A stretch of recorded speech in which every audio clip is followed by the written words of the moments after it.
have an exchange of views and also search for projects on which you can work together, because this is what I usually like after conferences, to actually continue in working on specific topics and specific policies.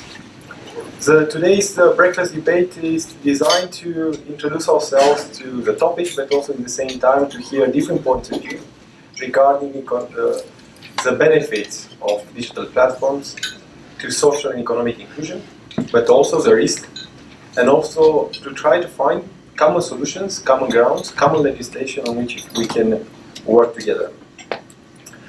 It's important to see this topic from different angles, because at the end it's about ensuring the future for the young people today, but also enabling us to integrate people that didn't have the opportunity to learn how to use digital platforms or digital tools. And I'm going to do a short presentation of how I see things. So, for me, after that I'm going to give the floor to speakers. Things are like this. We have, here, basically, innovation. Everything that is new is bright, looks nice, designed in California, made in China. It's sometimes the case, unfortunately, for us. And we have, at the same time, the pipeline, the source for innovation. And at the end, we are speaking about people. Doesn't sound so nice, but it's very important because it brings the energy to the innovation. If we put them together, even though they need each other, they do not work. You agree with me? So we need something to make the connection. It looks like a mess, no? So what's that? I really believe that the digital platforms can be a way that enable us to connect citizens to innovation. For the moment, we have it, but it looks like this. It's still a mess. It's still quite complicated to get from one place to another.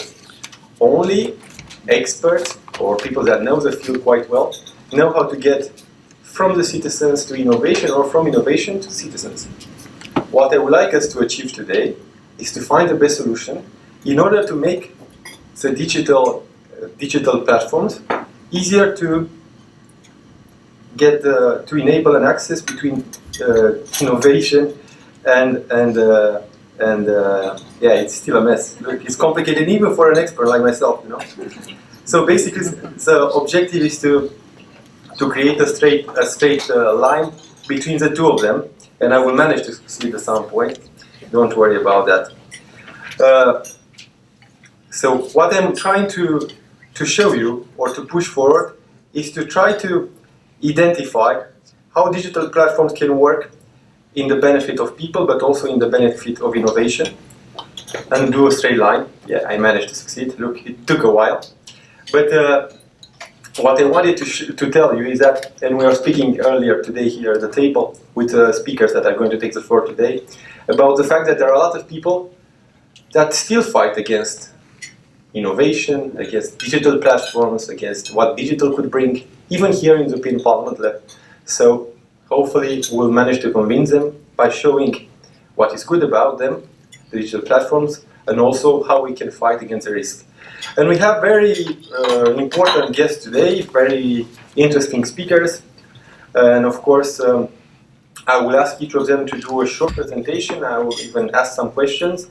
And after that, we'll try to have an interaction with you, because the important thing is to really have an open and active debate.